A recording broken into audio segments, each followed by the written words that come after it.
buenas a todos, grumetes. Soy Pilar Martínez Mañojí y hoy tengo conmigo en la X marca el lugar a la arqueóloga especializada en prehistoria y más concretamente en arte rupestre, que también es educadora patrimonial y vicepresidente de la sección de arqueología del Colegio de Licenciados en Filosofía, Letras y Ciencias de la región de Murcia, a Teresa Zorín.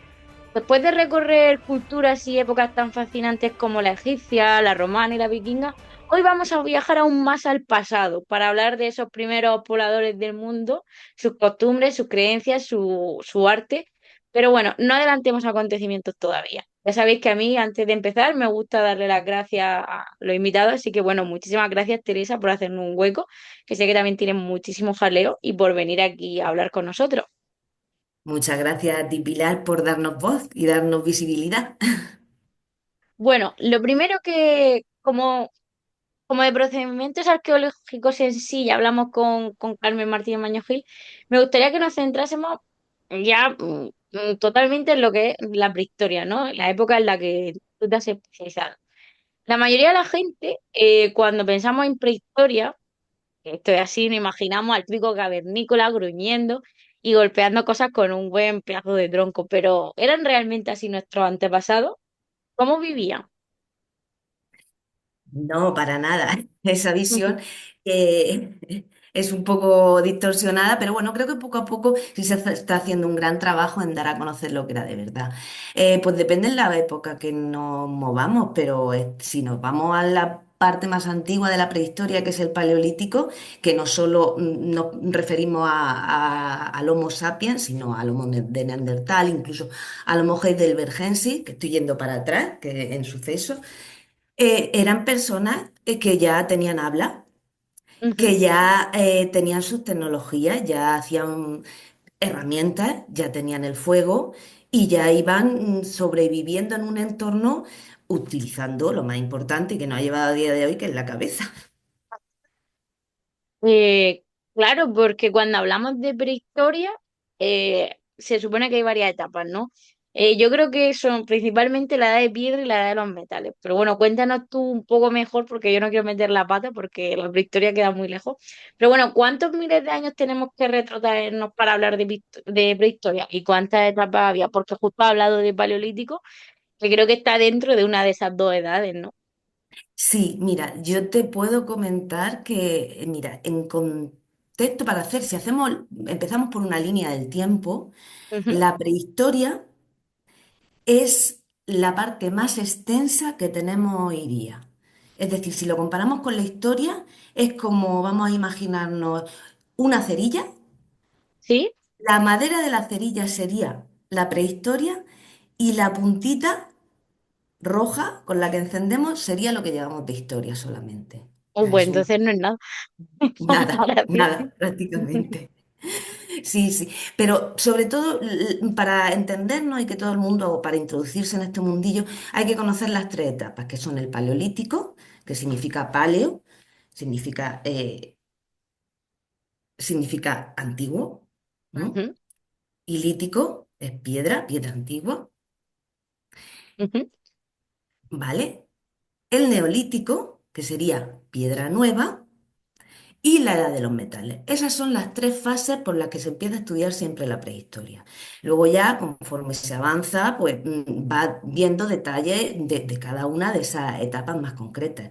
Y, por ejemplo, el arte rupestre nos muestra una de las etapas de la que no se habla hasta que no entra en unos estudios superiores, que sería, por ejemplo, el epipaleolítico, que es un momento que hay entre el paleolítico y el neolítico y donde se encuentran uno de los estilos, que es el estilo levantino, que se desarrolla en parte del arco mediterráneo, y que es un momento, ya te digo, de transición entre el paleolítico y neolítico. Pero en ah, vale, base, lo que tenemos que conocer en general es paleolítico, neolítico y edad de los metales. vale. Podríamos decir que el paleolítico sería, no me acuerdo muy bien, la verdad, justo después de los dinosaurios, ¿no? Los primeros, bueno, las primeras personas, pero no quiero decir personas, no, ahí seríamos más monos, ¿no? Creo que era el Australopithecus, Australopithecus, el primero puede ser o no. Sí, más o menos, podemos Más o dejarlo menos. ahí. Sí.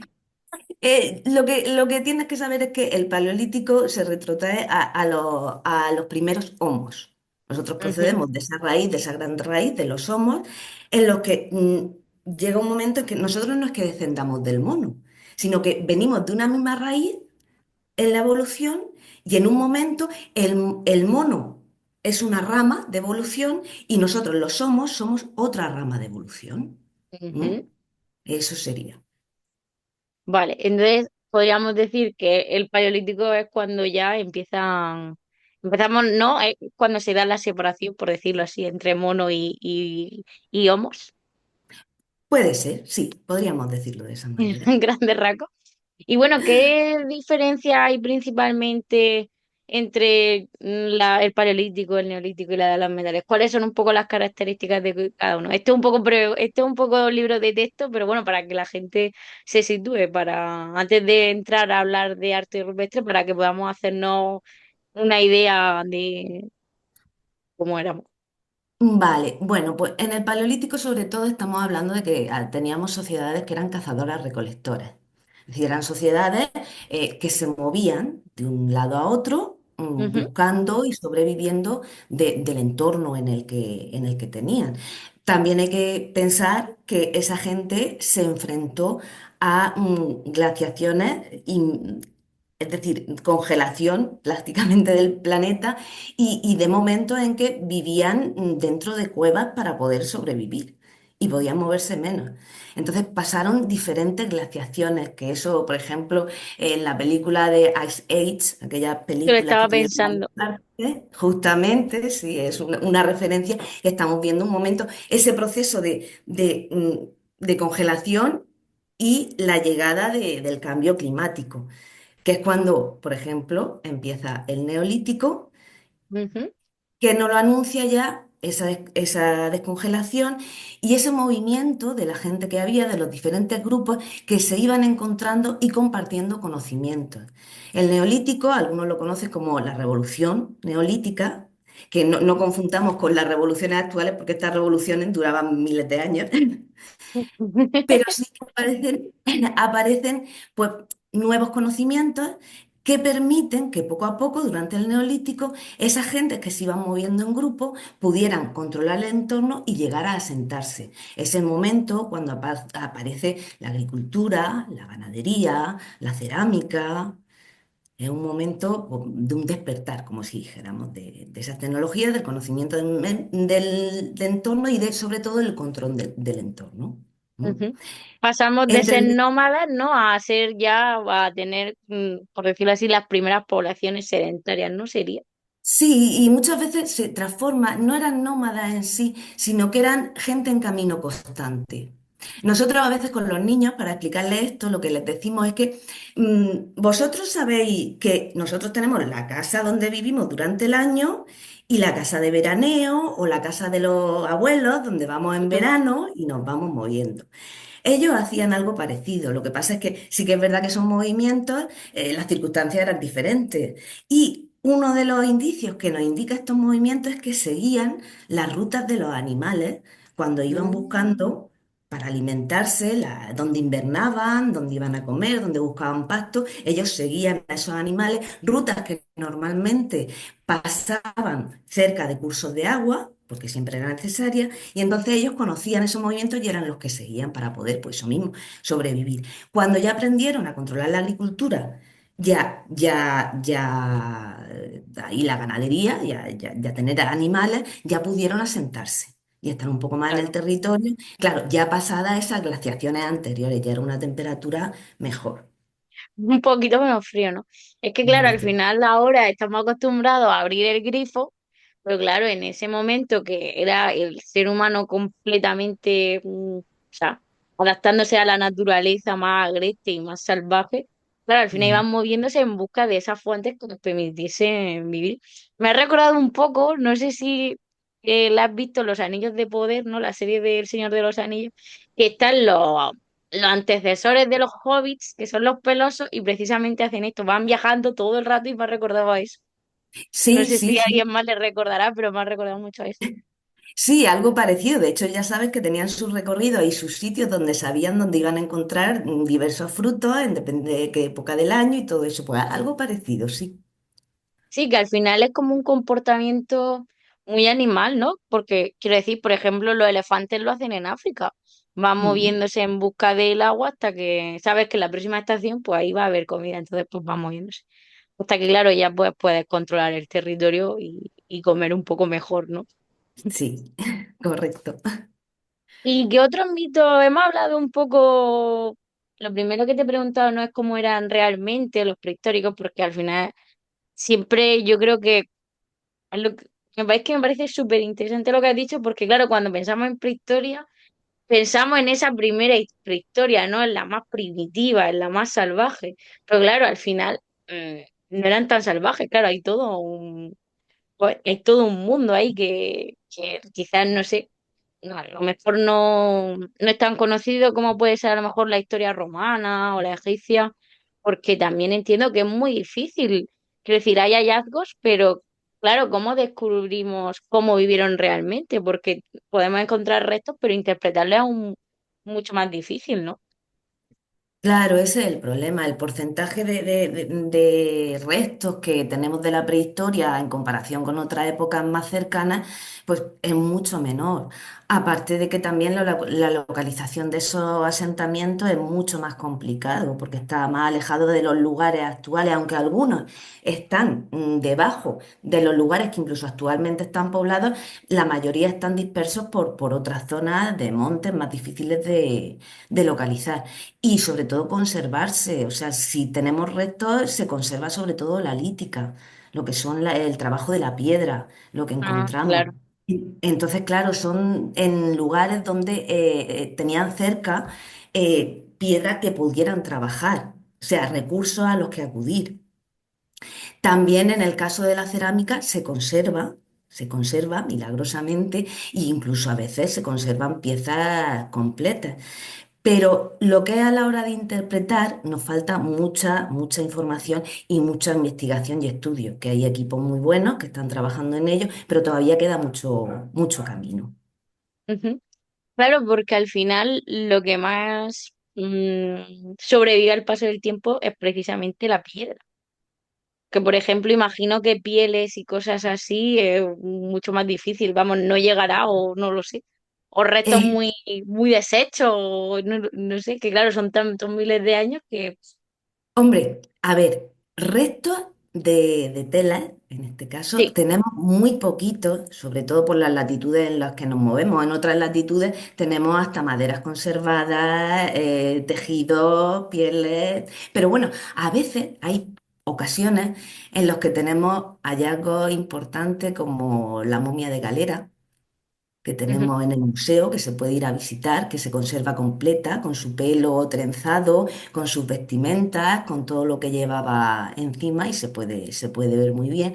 O, por ejemplo, aquí en Lorca tenemos en el Museo de Lorca, tenemos incluso un vestidito completo de lino que también se localizó y se puede visitar. Pero son cosas excepcionales. Tenemos, pero muy sí, poquito. es muy difícil. Mm. Galera, que Galera Granada, ¿no? Galera Granada, sí. Claro, porque la zona pues que mi padre es de allí, la zona de Granada y Orce se supone que es la ruta de los primeros pobladores de Europa o algo así, ¿no? Sí, nombrada como torre, es una de las rutas naturales y de fauna y de hecho utilizada por los hombres desde la prehistoria. Ujú. Ujú. Y una vez, bueno, yo entiendo que estás especializada en arte rupestre, que quiero, ahora vamos a entrar a la arte rupestre, pero por ejemplo, cuando tú estás imagino que aparte de, porque a ver, para que la gente lo sepa un poco antes de llegar ahí, tú lo que estás haciendo, bueno, pues vamos a hablar de eso y ya sí vamos de una cosa a otra.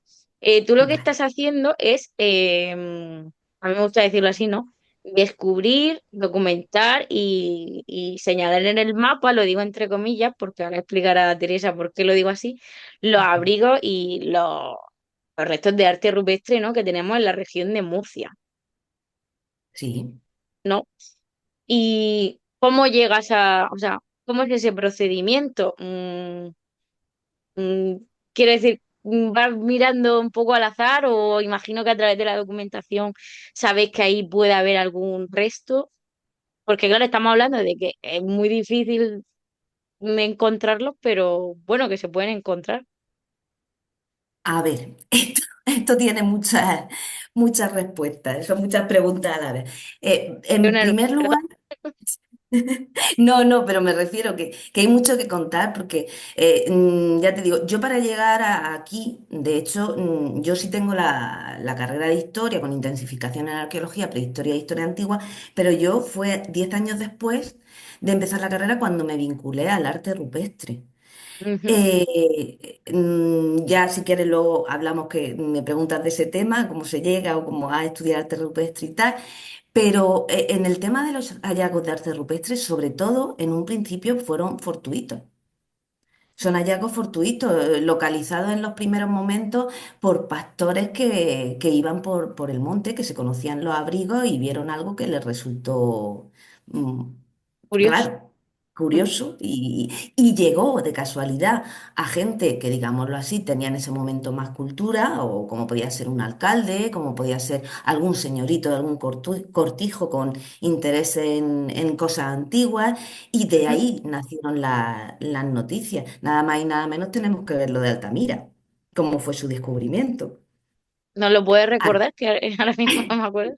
sí. Bueno, en Altamira fue, bueno, hay varias versiones. Una fue que el perro del cuidador de la finca se metió en la cueva y fue el cuidador el que los vio, pero la versión más conocida es que la hija del descubridor de Altamira, de Sautuola, entró a una cueva, el hombre le gustaba buscar cosas antiguas y miró al techo, como era más bajita, su padre tenía que ir encorvado y miró hacia el techo y dijo, uy, papá, ahí hay bueyes en el techo. Y fue cuando se descubrieron de esa manera.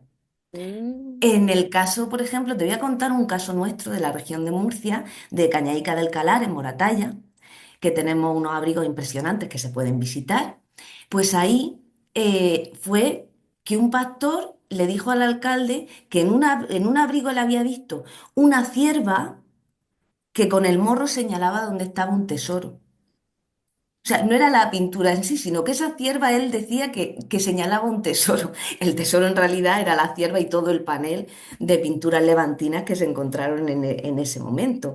Eso llegó a oídos de aragoneses, en aquel momento era el director del Museo Provincial, se llamaba de Murcia, y entonces de ahí se vino Antonio Beltrán, un gran estudioso pilar del arte rupestre en la península, y ya se dieron a conocer. Pero generalmente han sido fortuitos, montañeros que lo han visto también, gente de senderismo, escaladores, gente en relación con el medio Con la ambiente, naturaleza.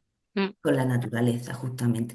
Cuando ya avanza la cosa sobre todo a partir del año 85, con, cuando las comunidades empiezan a tomar sus propios asientos y hay sus propios estudios, sí que ya se crean grupos de investigación que sí se ponen a buscar con una metodología este bien patrimonial, este BIC que tenemos. Entonces sí Ujú. que localizan pues, lo que son abrigas, cuevas, lo que son el tipo de piedra sobre los que se hacen este tipo de pinturas, el entorno en el que se podrían encontrar y ya vas con una visión diferente. Pero ya Claro, te porque digo, hay una serie de patrones, ¿no? Entiendo que no pintarían en cualquier piedra ni nada de eso. Tendrían que darse unas condiciones que ellos dijeran, ah, pues aquí pinto y no se va o no peligra mi sí, vida. No sé, imagino es, que sería un poco así. sí, claro, por supuesto, ellos pintaban para que eso se quedase ahí, para que fuera un testimonio, eran algo que querían transmitir. Entonces sabían dónde pintar, cómo pintarlo, que no le cayera la cascada que había al lado y fuese a tapar las pinturas o que no pasara alguien y fuera a romperlas. Entonces tenían esa visión. No eran tan cavernícolas entonces. No, ya has visto que no.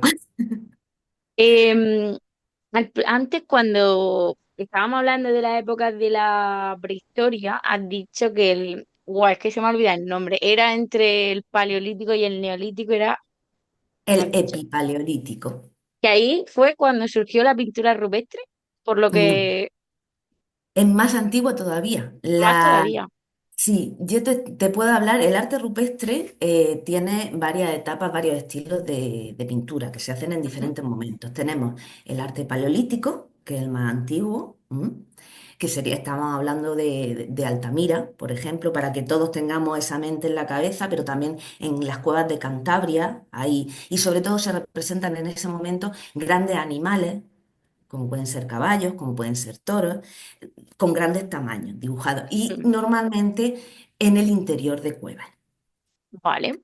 ¿Vale? Luego tendríamos ese momento que te comentaba del Paleolítico y el Neolítico, que se llama Epipaleolítico, que es donde aparece el arte levantino. Que es de los más conocidos, ¿no? Bueno, por Es lo menos en del- nuestra zona, claro que somos la zona del Levante. claro, en nuestra zona porque se desarrolla por todo el arco del Mediterráneo. ¿M? Ujú, Entonces, en el arte levantino, que está hecho por sociedades cazadoras-recolectoras, que todavía no están asentadas, sino que todavía vivían en camino, cazando y recolectando lo que encontraban, realizan un tipo de arte en el que ya representan la figura humana. Y la ujú. representan con mucho, tanto la figura humana como animal, con mucho detalle. O sea, son auténticos artistas.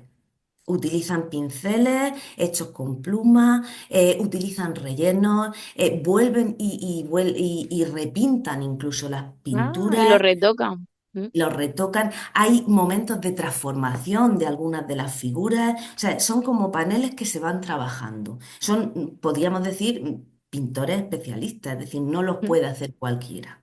Ese tipo de ejecución, el tipo de pigmento, sabían cuál utilizar, que luego si quieres ya trataremos ese tema. Y cuando termina la parte del arte levantino, tenemos el arte esquemático, que es un Ah, sí. arte que se llama esquemático, porque ese nombre se lo dio el abate Brel, que fue uno de los representantes, investigadores y descubridores de arte rupestre, que era francés, de los más importantes pues, de todo el mundo del arte rupestre. Estamos hablando de principios del siglo XX.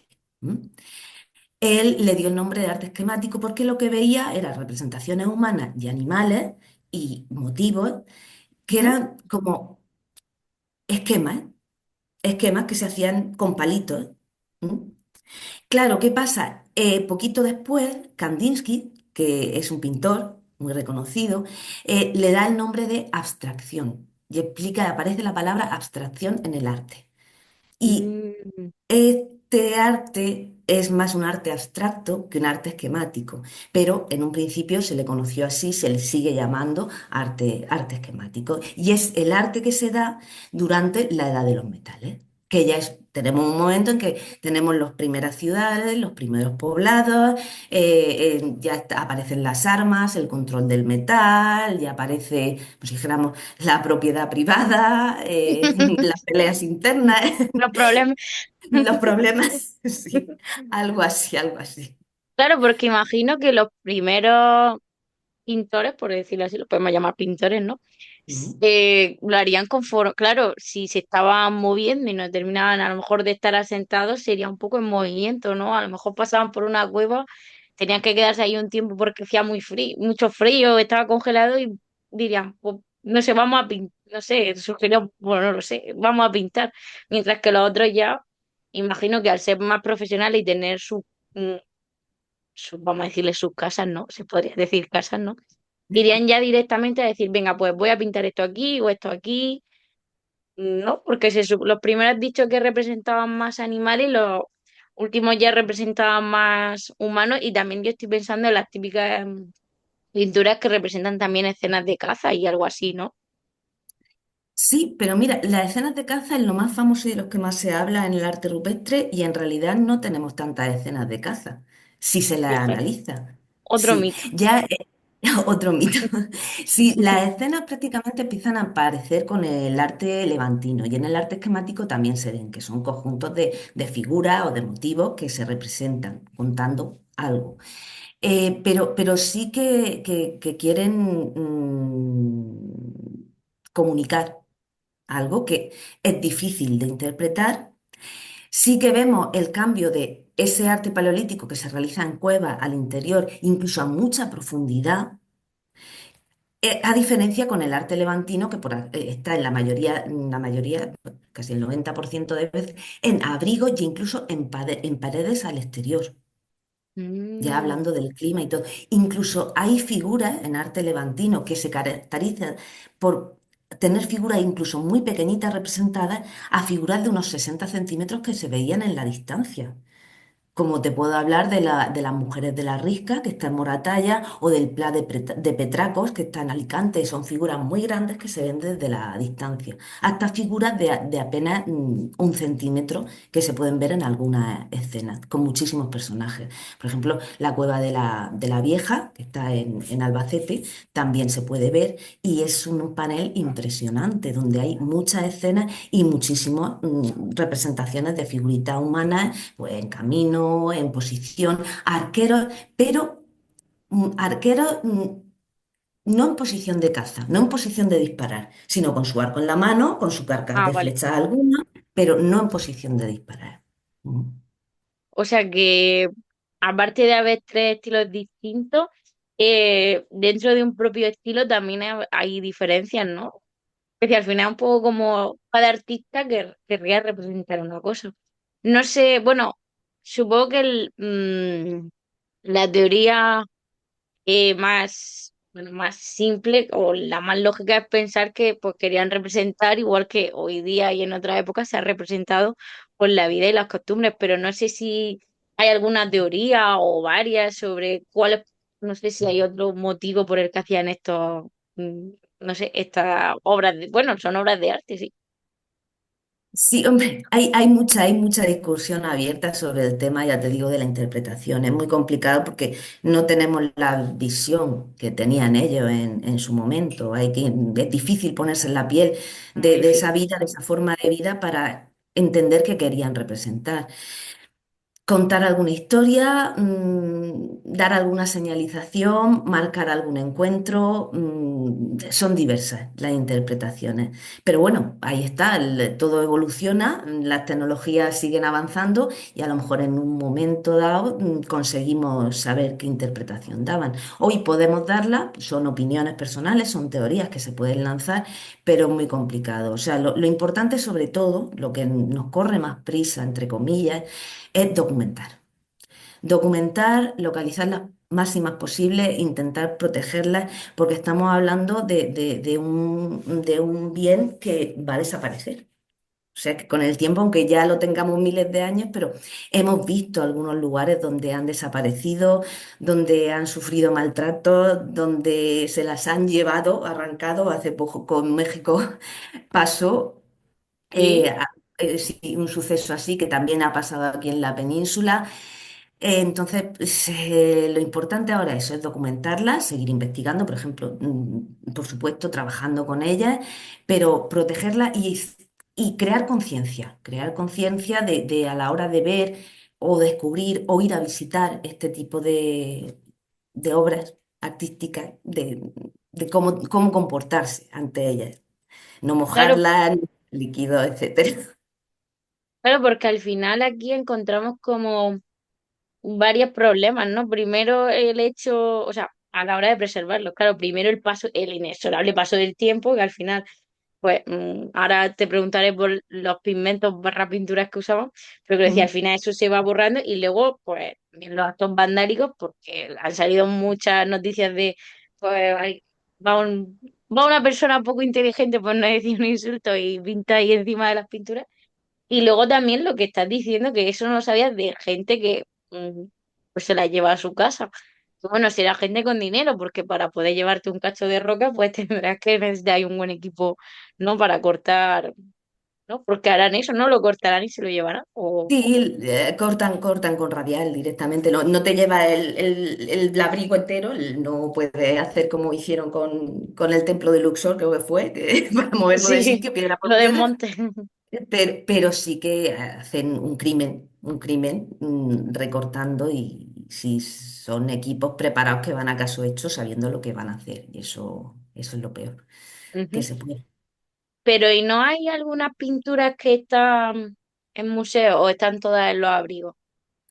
Están el 98% me atrevería a decir, en sus abrigos, en su sitio, y un pequeño porcentaje que se ha podido recuperar de aquellas que se robaron en ciertos momentos y sí que se Mm. pueden ver en algunos museos. Ujú. Has dicho una cosa muy importante, lo de no mojarlo, Sí. que eso creo que está bien decirlo por si alguien se encuentra una pintura rupestre o va a visitarla, que no hay que mojarla ni hay que tocarla, ¿no? ¿Qué consejos da o para que la gente lo tenga en cuenta a la hora de si se encuentra una pintura rupestre? A ver, importante, hemos hablado de las tecnologías. Todos llevábamos los móviles encima hoy en día. Hay programas que puedes descargarte la aplicación, echar una foto a la pintura y ponerle filtros para poder verla mejor, que se llama Ujú, The-Stretch. Eso lo utilizan los investigadores, lo utilizamos para trabajar y no hay necesidad de, como anteriormente se tenía que hacer, era mojarlas para verlas mejor, que era un claro. instante en el que surgía el color con el agua que le echaras, pero claro, eso alteraba la pintura. Lo que hacer es crearle una película que va haciendo que esa pintura o bien se cubra o bien termine saltando de la pared. Cuando Ujú, hablemos de los pigmentos, ya te comentaré por qué se han conservado así de bien, las que siguen sin ninguna alteración. Pero claro, si tú le echas cualquier tipo de líquido, vas a degradar la roca y degradando la roca es que donde está la pintura se va a ir. Entonces, por eso te digo, en los móviles podemos tener una app. Luego, si quieres ver arte rupestre, mi consejo es ir a los abrigos que hay visitables. Tenemos muchísimos abrigos visitables. En la región de Murcia tenemos 10 y ahora 11. Hace poquito, en Ricote, creo que fue a finales, sí, en la semana pasada, el día 14, se inauguró el abrigo del Azul de Ricote, que es visitable, el tiene su 14 de cartel. enero, ¿no? ¿Qué he dicho diciembre? Sí, de enero, perdón. 14 No de lo enero. digo porque como saldrá la entrevista en febrero para que nos Ah, sí, situemos un pues poco. Claro, el el 14 de 14, enero. 10 tenemos 10 abrigos visitables y On- no he visto ni uno, madre mía, solo veo. sí. 11 Bueno, con el... luego me pasan la lista, Vale. que la verdad es que me gustaría visitarlo. Vale, estábamos hablando precisamente de eso, de que no hay que mojar los abrigos. Bueno, no, de que no hay que mojar las pinturas. ¿Qué otros consejos hay a la hora de... Bueno, imagino que los abrigos visitables, que son los que hay que visitar, porque los que no son visitables es mejor dejarlos donde están, pero imagino que los que son visitables tendrán ahí, o sea, no sé si hay alguien controlando o no, porque al final son abrigos, son montañas, no es exactamente como un museo, ¿no? Sí, bueno, pero tenemos zonas donde una de las cosas que se hace con los abrigos que se hacen visitables es hacerle unos cerramientos. Entonces tienen un perímetro que está en el que está vallado, ¿vale? Y normalmente se visitan con un guía. Tú puedes reservar en el museo o ayuntamiento, oficina de turismo pertinente, te asignarán una fecha o una fecha que tú has visto publicitada y tú vas con el guía que te hará la explicación. En el caso, por ejemplo, del modelo Ricote, que ha sido el último que se ha inaugurado ya de este año, es una visita que es una self-service, digámoslo de alguna manera. Es un Sí. abrigo que tú puedes visitar, lo vas a ver a través de unas ventanitas que hay en el cerramiento y fuera tienes un cartel con toda la información, incluso códigos QR en donde te puedes descargar vídeos, en donde hay en el caso de invidentes que interesen y tal, también tiene la audioguía. Es decir, una guía que tanto en inglés como en español para poder escuchar la explicación mientras que tú estás viendo o no viendo esas pinturas también. Ujú. Ujú. Pero ya te digo, Va- generalmente con guías. Quería preguntarte, porque lo estábamos comentando y ya tenía ganas de preguntártelo, ¿no? Lo de los pigmentos, ¿cómo han conseguido? A mí esto es una cosa que me rompe mucho la cabeza, porque hay cosas, por ejemplo, el otro día lo hablábamos con Carmen, ¿no?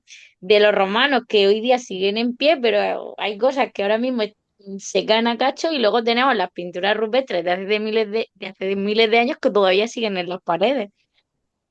No sé de qué estaban hechas esas pinturas, o sea, qué pigmentos, de dónde sacaban sus pigmentos para pintar. A ver, seguro que esto ellos lo hicieron como se hace todo, prueba, ensayo y error. O sea, voy Claro. probando a ver qué es lo que es mejor.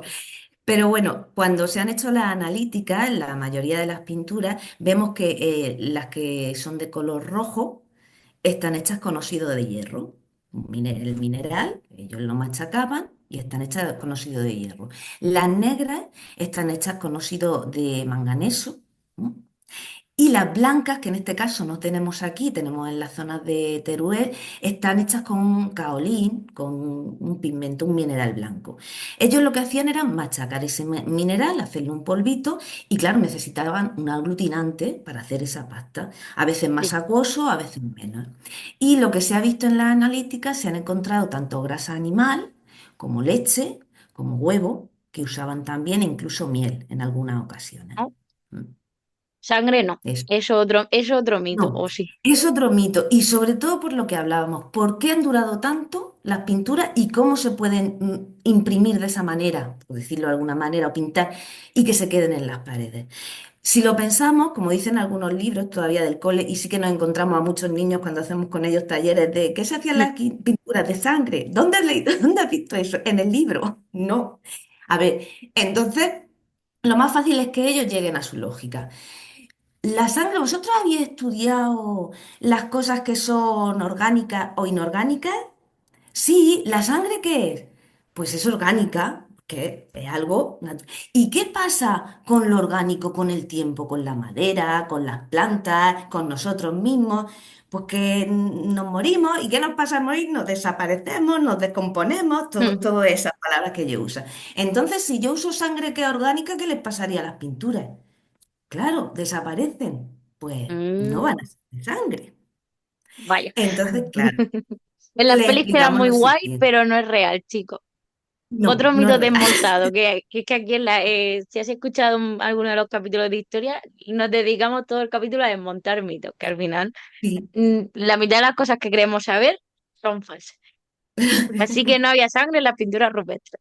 No había sangre. Lo que había eran esos pigmentos minerales que con el aglutinante, que eran orgánicos, se hacía lo que es la pasta con la que se pinta.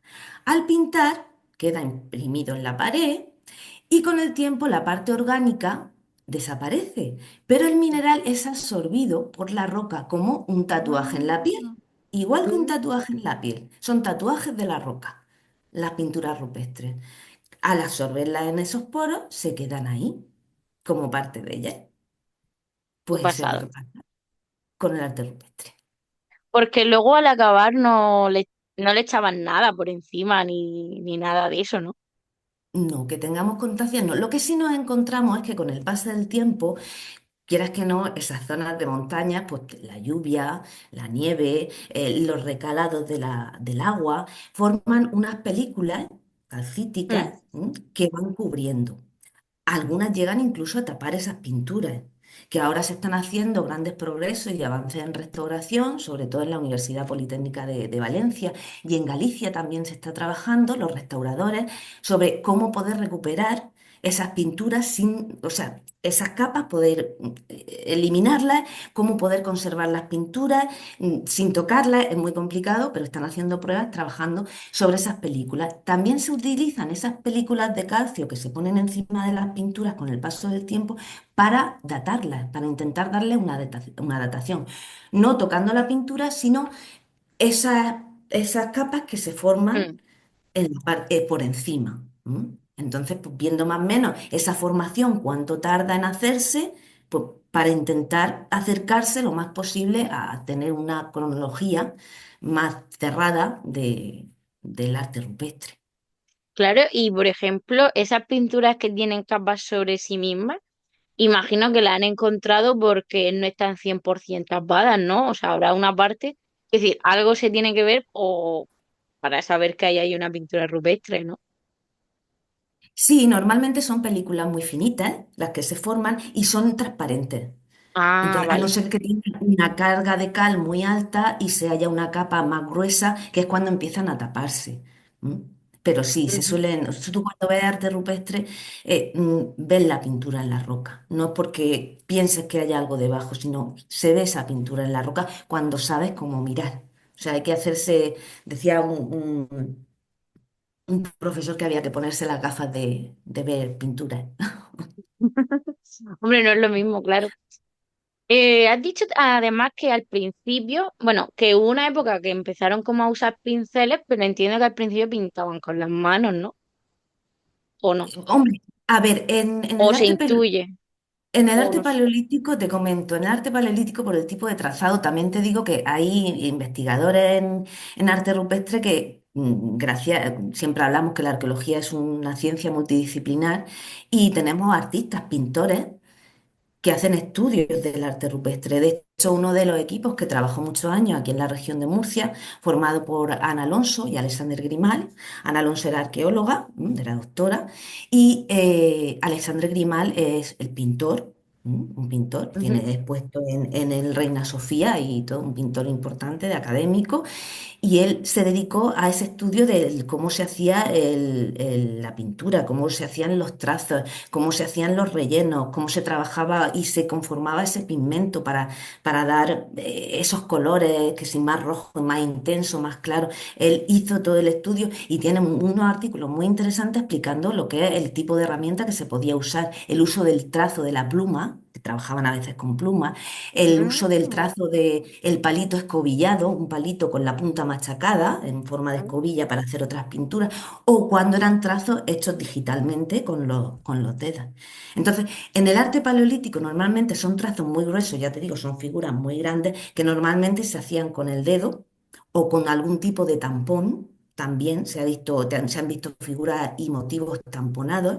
Ya es en el arte paleolítico cuando llegan a esa perfección de los pequeños trazos y siluetas de trazos muy finitos que se hacían con unas plumas Sí, más preciso, ¿no?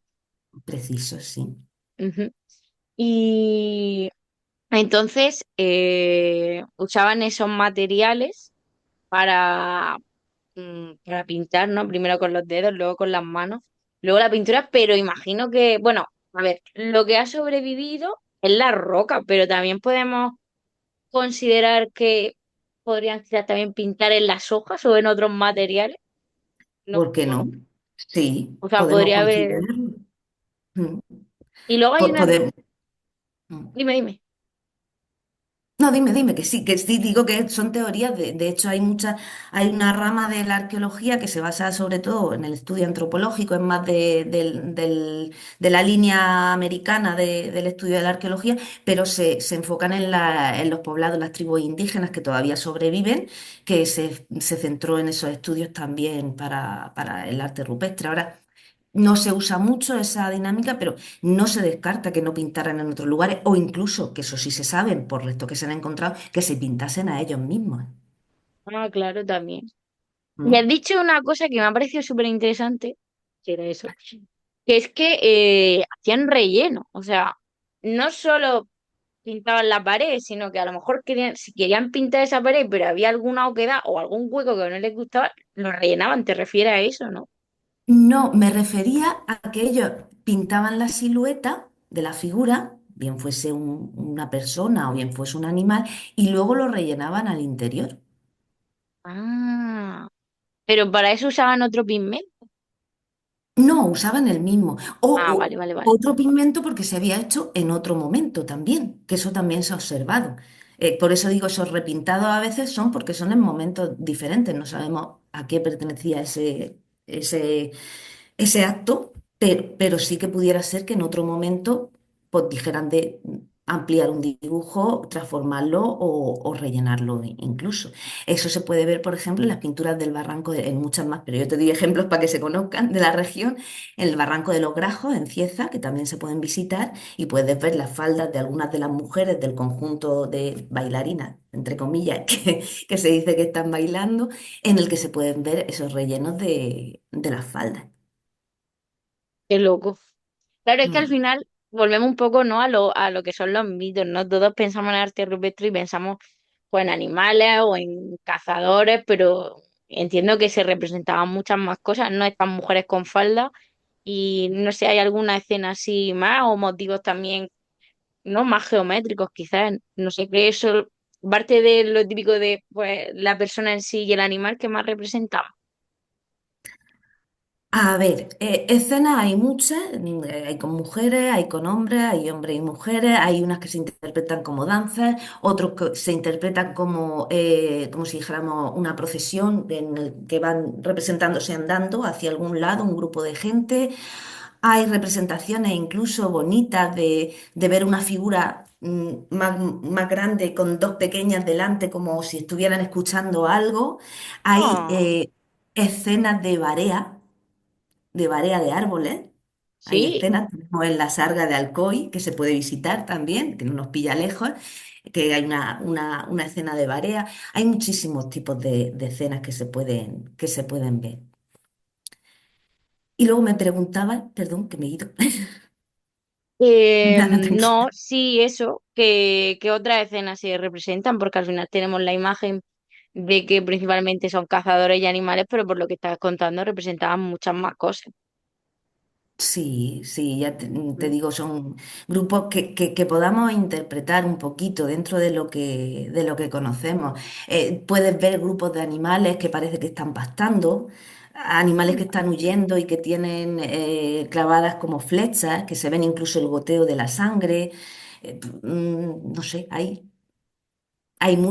hay representaciones que se suelen repetir en las que se ven parejas de mujeres, una más grande y otra más pequeña, como son las mujeres de la risca, que se repiten en algunos otros abrigos. No sé, hay infinidad. La verdad es Así. que es súper amplio, me fascina porque ya te digo, no tenía mucho conocimiento, más de lo que no, de lo que aprende en el instituto y el colegio, pero me fascina. Pero al final es tan amplio como bueno, personas barra homos habría en ese momento. Además me parece también que es un arte como muy vivo, ¿no? Y no sé si a lo mejor incluso colaborativo en el sentido de que a lo mejor no solo lo pintaba una persona, sino varias. Y como dices, que luego volvían y venían y decían, venga, pues voy a poner esto aquí, que o era la misma persona, era otra, pero decía, bueno, pues yo creo que aquí puede quedar bien esto, ¿no? Como un arte muy vivo y como, como muy de performance también, como diríamos hoy día, ¿no? Para quizás buscar cierto paralelismo con lo que son las expresiones artísticas actuales, ya que eso nos queda tan lejano. Sí, de hecho, mira, te digo, mi compañero de trabajo, Pedro Lucas Salcedo, él habla de incluso de escuelas de arte. Anda. De que había escuelas de arte, porque vemos que hay características similares en pinturas de una zona.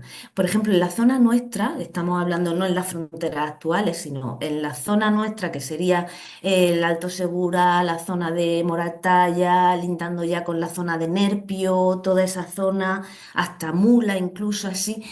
Tenemos los típicas, se llaman cabezas de cebolla, que son un tipo de peinado que representaba así una Sí. cabeza así voluminosa, o- y las faldas alargadas y acampanadas al final. En otras zonas, por ejemplo, en Valencia, vemos una zona donde encontramos, le llaman los narizones, porque representan en la cara y destacan mucho lo que es la nariz. En una zona de Teruel son los de los zaragüeles que decimos aquí en Murcia, que son los pantalones anchos. Se ven representaciones Mm. de personajes con pantalones anchos. Entonces hay ciertas características y ciertas formas de trazado que parece que repiten. Dentro de que todo es arte levantino, estamos hablando del arte levantino, de ese arte epipaleolítico, tienen unas características que las diferencian. Y luego, claro, estamos hablando también de una evolución de un paso de conocimiento durante varias generaciones, que llega un momento en que se deja de hacer y aparece el arte, aparece y se encuentra el arte esquemático, que eso lo asocian a que ya es otro tipo de sociedad. Estamos hablando ya Ah, de otro tipo de cultura ya asentada, con poblamiento, etcétera. Aunque claro, sí que es verdad que hay arte esquemático en el Paleolítico, si hablamos como representaciones de esquemas en sí, que eso no me lo puedo dejar de apuntar. entonces había como tú has dicho, una escuela de arte, patrones que se repetían, que también parece como súper, no sé, como súper curioso. Ya no Mm. sabemos si a lo mejor habría un maestro que enseñaría a los otros o en general dentro de esa, no sé, se podrían llamar tribus, ¿no? Se organizan en tribus o no sé, o en comunidades que compartiesen un estilo en concreto, ¿no? Sí, tenemos claro que vamos a ver, tú vas a ver una pintura o un panel con arte rupestre y no vas a ver borrones. Es decir, hay trazos que te dibujan la figura completa de un trazo. O sea, eso no lo hace la primera vez que te pone. Seguramente aprenderían en otro tipo de soportes o en rocas que encontraran por el suelo si habría una clase, algún tipo de maestro que enseñaría a otra gente a hacer ese tipo de representaciones, porque lo que quedaba en la pared, lo que vemos, lo que encontramos, son mm, representaciones hechas por gente que sabía lo que hacía. Obra ya definitiva, es que eso también es como, me explota la cabeza, o sea, claro que uno puede pensar que algo como un poco, ¿cómo decirlo?, espontáneo, porque accidental, ¿no? Espontáneo, decir, venga, vale, pues voy a pintar como el que pinta en una hoja, pero no, ya es la versión definitiva, o sea, eso tampoco lo Sí, sabía, que no había borrones ni nada, llegaban y era como esto, y lo pinto. sí, y el conocimiento del soporte donde iban a hacer la pintura, porque hay pinturas que están plasmadas de tal forma que aprovechan la roca en sí, las formas de la roca, o bien para completar figuras o para generar una escena de subida de monte algo por las protuberancias que va haciendo la roca. También conocían muy bien dónde iban a plasmarlas. Claro, al final es pintura en relieve y lo aprovechaban, quiero decir que no, no eran cavernícolas chicos, no, no, no encaja. Mm.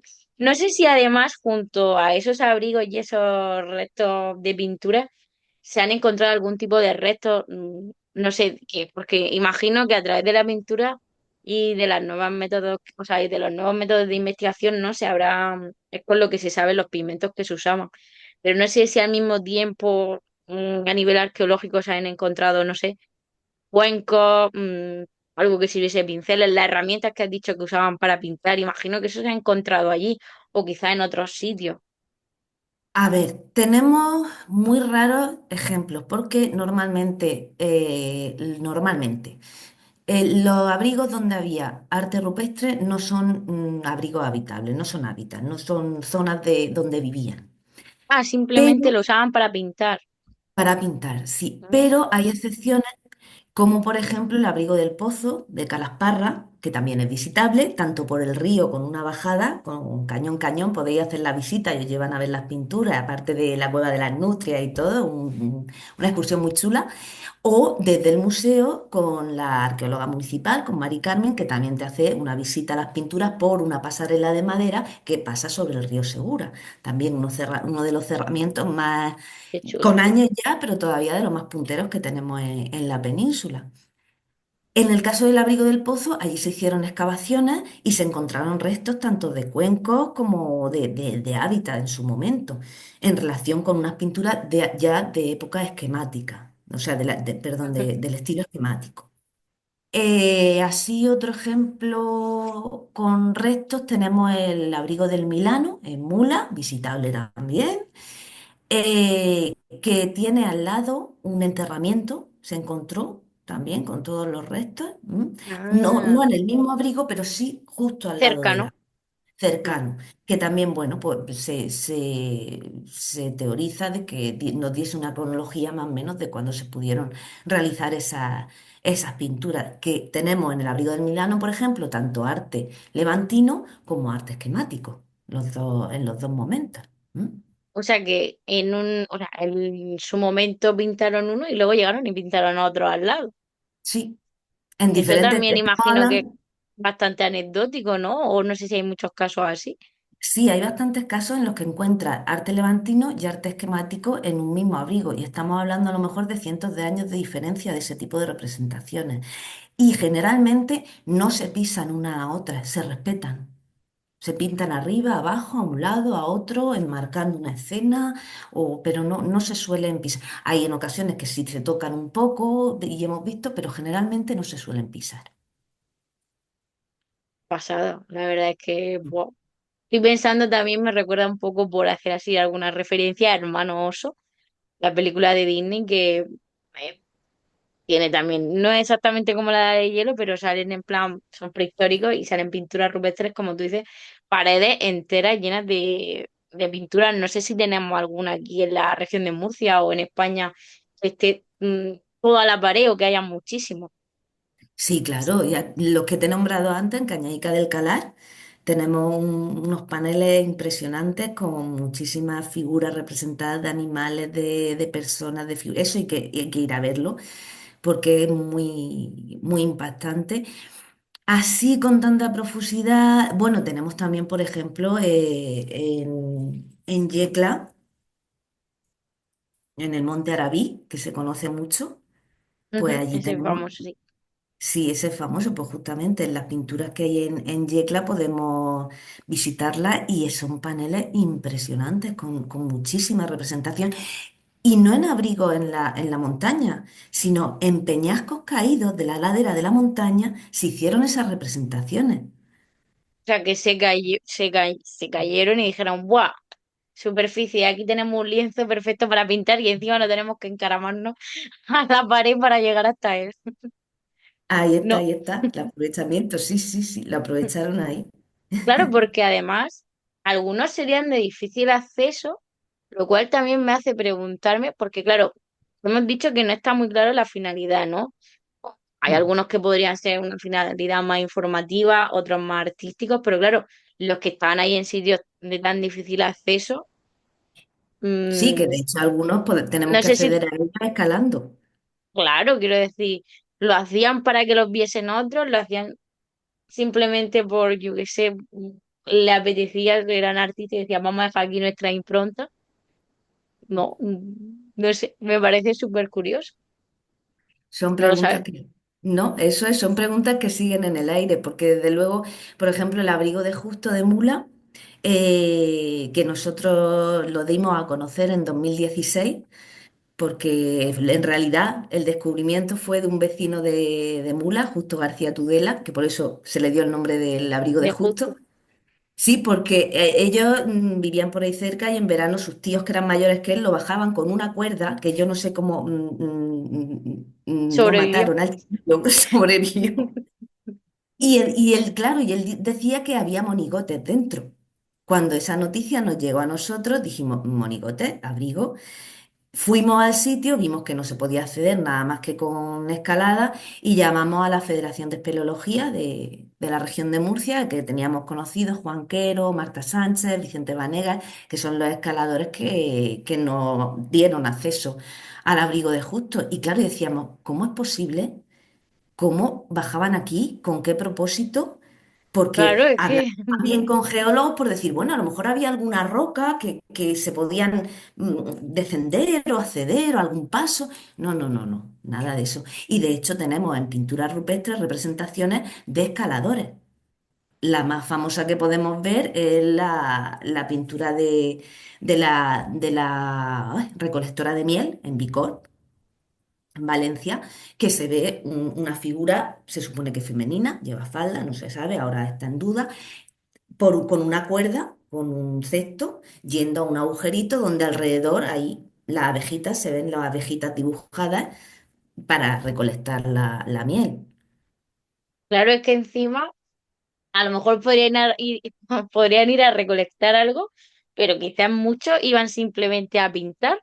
Decían, ah, mira, pues vamos por aquí. No sé, claro, es que es muy difícil adivinar cómo pensamos. Pero O bueno, a que tener puede, un lugar de control del espacio, del territorio, a controlar si pasaban las manadas moviéndose para poder seguirlas. No lo sabemos. En realidad, hoy por hoy todavía no tenemos conocimiento del porqué. claro, o buscaban la soledad del artista, decir, buah, esta gente de mi tribu está armando muchísimo escándalo, me voy aquí a esta cueva aquí perdida y puedo pintar tranquilamente y no me están molestando al mismo tiempo. Pues también puede ser, o momentos de retiro. Claro, no sabemos. Me parece muy importante hablar del, no sé cómo está la legislación y la conservación de la pintura rupestre. Bueno, creo que es patrimonio de la humanidad, ¿no? Toda la pintura rupestre, o bueno, cómo No, a está ver. protegida. Te comento, en la ley de patrimonio, en la ley de patrimonio nacional, en este caso, lo que tenemos es que el arte rupestre directamente, cuando se descubre y se notifica, pasa a ser BIC, que es la figura de bien de interés Interés cultural, cultural. Mm. que es la máxima figura de protección que tenemos en nuestra legislación. Por otro lado, en el año 1998 se nombra Patrimonio Mundial de la UNESCO, por la UNESCO, al arte rupestre del arco mediterráneo de la península ibérica, que estamos Ujú. hablando que son seis comunidades autónomas. Estamos hablando de Andalucía, de Murcia, de Castilla-La Mancha, estamos hablando de Valencia, estamos hablando de Cataluña y estamos hablando, se me escapa una me falta. Un, dos, tres. A ver, sí. Región de Baleares, Murcia, Comunidad Valenciana, Cataluña, Castilla-La Mancha, Aragón y Andalucía. ¿M? Aragón también. Aragón también, sí, porque nos llega un poquito de arte levantino, se metieron ahí un poquito Ah, más dentro. Entonces se nombra Patrimonio Mundial. En el caso de la región de Murcia, en ese momento teníamos descubiertos pues, en torno a los 98 abrigos, cuevas con arte rupestre y se nombraron en la lista como Patrimonio Mundial 73. ujú. Eso es Hoy un en día montón. tenemos 183 abrigos con arte rupestre en la región de Murcia. Mm. Entonces, patrimonio mundial solo serían esos abrigos que hay dentro del listado, pero aún así, esas protecciones que se le da al patrimonio mundial se le da a todo el arte rupestre que tenemos. Es decir, no es que se trate de forma diferente, sino que tienen la misma protección.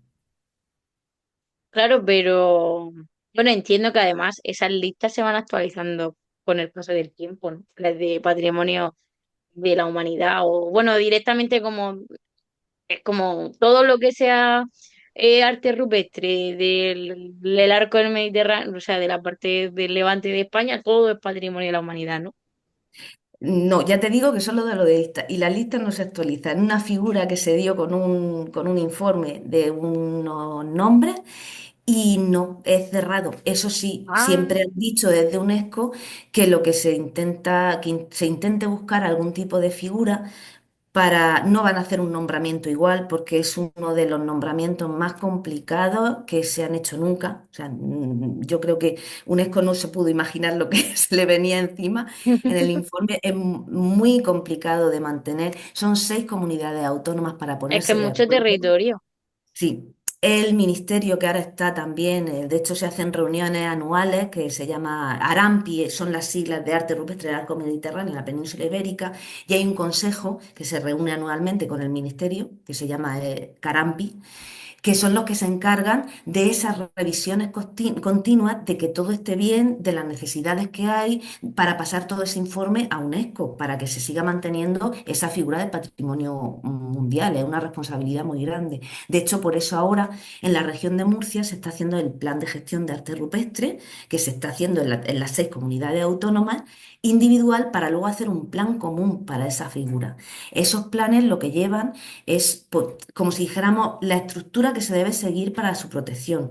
Llevan planes de educación, planes de financiación, planes de restauración, planes de protección, etcétera, etcétera. Y eso es lo que se está trabajando aquí en la región de Murcia, que por eso nos llamaron a mí y a Pedro Lucas Salcedo para hacer el inventario, para que la comunidad supiera qué es lo que realmente había de arte rupestre en la región de Murcia para conseguir arrancar con ese plan de gestión que ya está en la fase de redacción.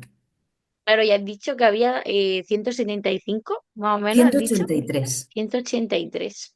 Claro, porque la conservación de esos abrigos, mm, a ver, los que no se puede acceder, imagino que no, pero los que son visitables, eso habrá, como tú has dicho, que invertir cierto dinero para, ¿no? Pero para preservarlo. Y en el caso de los que son de la UNESCO, ¿eso lo paga la UNESCO o lo paga la comunidad o no sé? Bueno, ¿Cómo la funciona? UNESCO, por ejemplo, una de las subvenciones que da es que todos los años saca una ayuda de patrimonio mundial. Ah, Entonces, tú vale. lo que tienes que hacer es, a cargo de las comunidades, los que tienen que estar pendientes y si tienen alguna necesidad en algunos de esos lugares con patrimonio mundial, presentar la ayuda y decir, señores, yo tengo este proyecto porque tengo esta necesidad. Y entonces sí que anualmente vas sacando ese tipo de subvenciones, por ejemplo. Luego hay subvenciones que vienen del ministerio y otros que vienen de la comunidad. Pero ahí está la mano de los gestores o los técnicos de ayuntamiento y comunidad que son los que tienen que trabajar, que cuentan con los especialistas muchas veces para decir, mira, hay una ayuda, ¿cómo está el tema? Necesitamos alguna acción con alguno de los abrigos. Por ejemplo, hay acciones de que hay que tener un plan de emergencia en el caso de los incendios. Cuando hay un Ah, incendio de estos veraniegos, nuestros que se quema un trocito, a veces están las pinturas cerca. Hay que ver qué ha pasado, saber cómo actuar y todo eso. Hay algunos planes ya fuera porque hemos tenido algunas experiencias de esos incendios, sobre todo en Jumilla pasó, y para saber cómo actuar y dónde acudir en el caso de que pase algo. Pero sí, es algo complicado de gestionar. Pero bueno, hoy en día la región de Murcia no está mal, está bien, está funcionando y está Está bien. actuando, cumpliendo sus responsabilidades. Y has Y dicho, también bueno, te comento, ¿eh? dime, dime. No, te comento que, como decía, lo de los 183 abrigos, es posible acceder al inventario. El año pasado se hizo una exposición con motivo del 25 aniversario del arte rupestre del arco mediterráneo en el Museo de Murcia, que se llama El Vale. abrigo de la prehistoria. Pues el catálogo con las fichas de esos 183 abrigos se pueden visitar en la página del Museo Arqueológico de Murcia.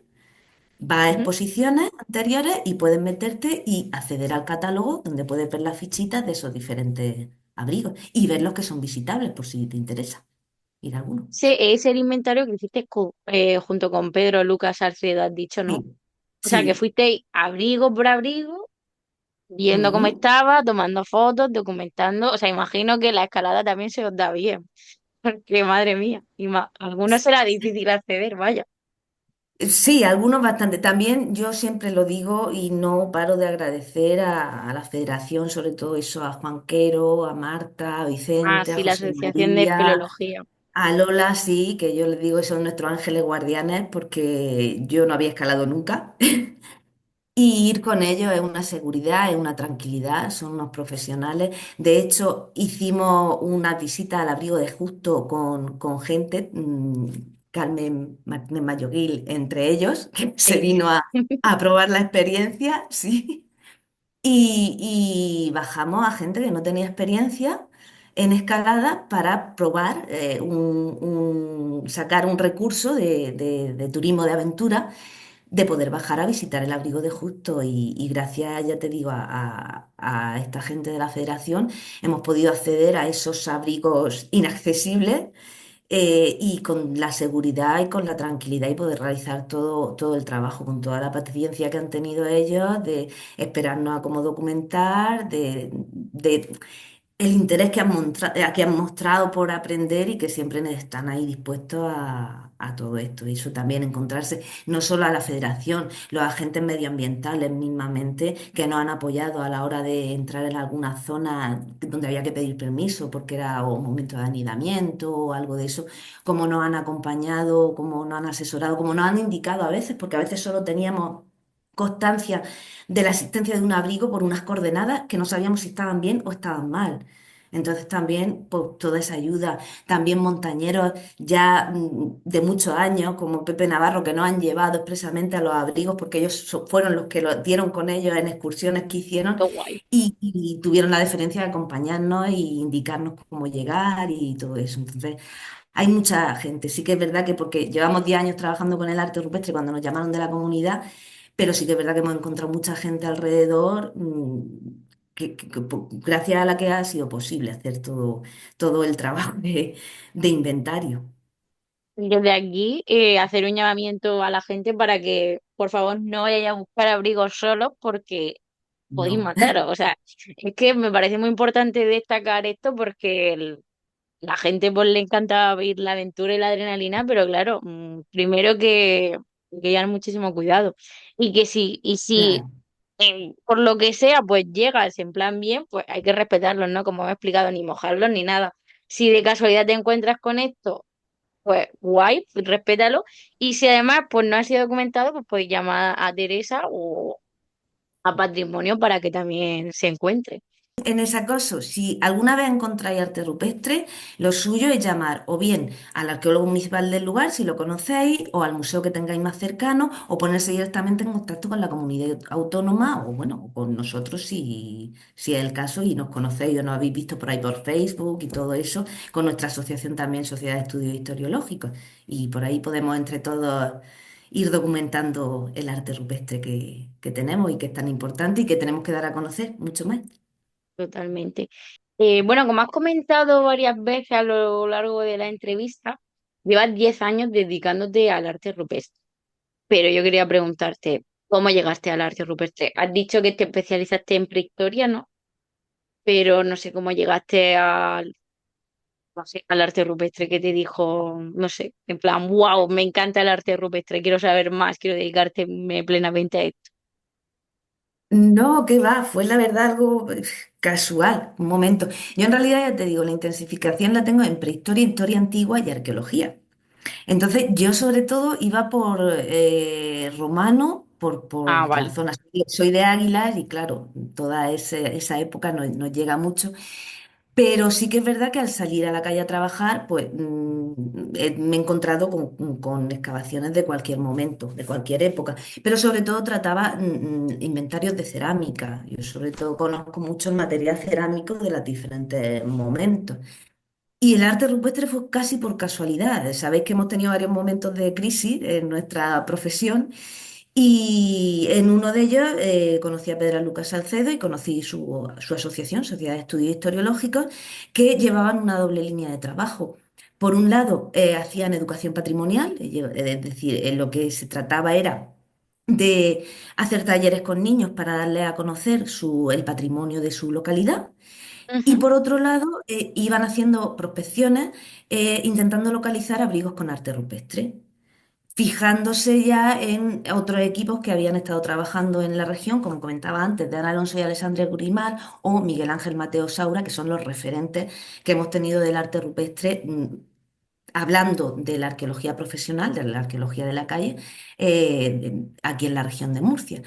ujú. Entonces, bueno, yo entré a empezar a colaborar con ellos, seguimos pidiendo permisos de prospección de diferentes áreas para mirar, seguimos haciendo diferentes hallazgos y descubrimientos, a veces por noticias que nos daban, gente con la que hablábamos, que recordaba, que había visto, y otros por la misma prospección de la metodología de prospección que usábamos en campo.